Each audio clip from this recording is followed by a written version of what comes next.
Yeah. Very personally, Semper Fidelis, it's Latin for always faithful. We all know that. But for me, it means we're holding each other accountable. Semper Fidelis stands for always faithful to the core, never turning your back on it. But it's someone that you can rely on. Like when times are going to get tough, you know that there's going to be someone there to back you up, and it's going to be your fellow Marine that's on your left or your right.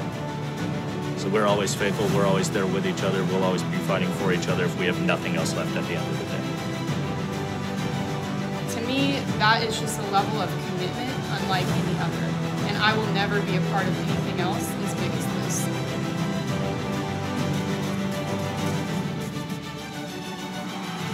I think it speaks volumes of the character of Marines past, present, and future, about what we hold true to ourselves.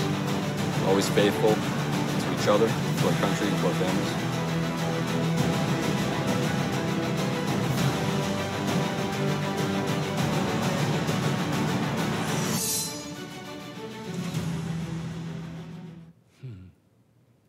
Eternal bond, huh?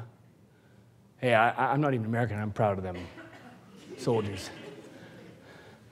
But they don't have an eternal bond like you and I have. I'm sorry. They might carry the motto, Semper Fidelis. But I said, no way. I was studying halfway through. I had a totally different title, and I came across that. I said, that's my title. That's exactly what my motto is. Always faithful. Always loyal.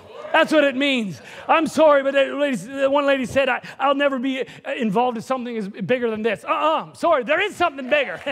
This is called a battle for life and death, and there's an army that's raging against the enemy, and I'm part of that big army.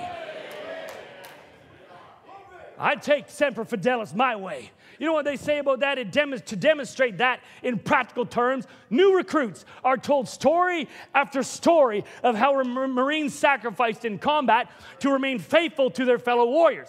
And so they're constantly telling each other of a warrior of gone by. They're telling each other of a Shamgar. They're telling each other of a Samson. They're telling each other of a David, of people gone by. Say, you know them? Semper Fidelis. You know that person? Semper Fidelis. You know Eddie Pisco? Semper Fidelis. Look to each other and you say, hey, Semper Fidelis.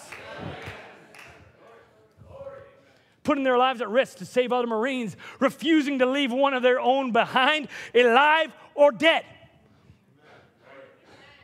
That's this earth, but not dead in this life, in eternity. Because this Semper Fidelis, this army, goes through a prayer meeting on a Monday night, and they're praying for those that are wounded, those that are somewhere left in a battle, and they're saying, nah, devil, we're fighting. We're going to be going to warfare. We're going to be telling each other, Semper Fidelis, always faithful. We can talk about Peter and Noah, different ones who risked their life. Think about John the Baptist. They would have been telling each other, do you know what he did? He put his life on the line. He was preaching the gospel of Jesus Christ. They cut off his head. Semper Fidelis. Faithful, loyal. Families moving here and there, trying to uproot their families to try and maybe go to church. Many of you moved in here so your children could be in a school. You're sacrificing your livelihoods. You're sacrificing your ease. Why? You're faithful to the cause. You're faithful to the word. You say, I need whatever I can for my children. Semper Fidelis. Story after story, encouraging each other in the faithful gone by and the faithful that are present. But you know what the rest says? It says in many of the stories, one Marine made a conscious decision to die in order to save the lives of others. And so they tell the story. This one died. And it would start to well up something, some comradeship, loyal to the core. And this commitment to Semper Fidelis was one of the reasons Marines enjoy the well-deserved reputation for valor in combat. Because they encourage each other, telling each other of different accounts. Because they go to, like I said, and they gather together and they edify. But I said, let me tell you of a story of all time, of one that gave his life on a cross for you and I. It isn't no Marine, which I respect, but the King of Glory came down to a stable to save mankind and give salvation for all. Oh, that's Semper Fidelis. That's always faithful. I will sing of my Redeemer and his precious love for me. On a cruel cross he suffered, paid the debt and made me free. Sing, oh sing. That's what I would say to the next one. That builds up valor in combat. Amen. That's why they can say, leave no man behind. Comes into play here with the Marines. It's burned into their being. It becomes part of really who they are. Far be it from an earthly army corps to have more valor, more loyalty, more comradeship, more faithfulness than the armies of the living God.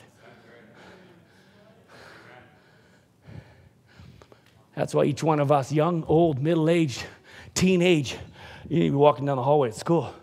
You say, how you doing? Semper Fidelis? Faithful? Loyal? Or are you just pretending? We don't need feigned loyalty. Not feigned loyalty.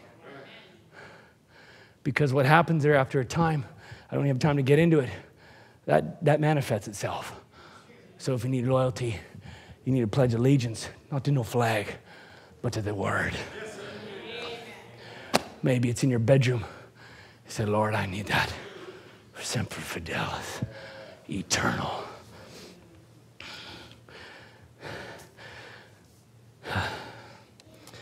What a great example we had. John 15, greater love hath no man than this, that a man lay down his life for his friends.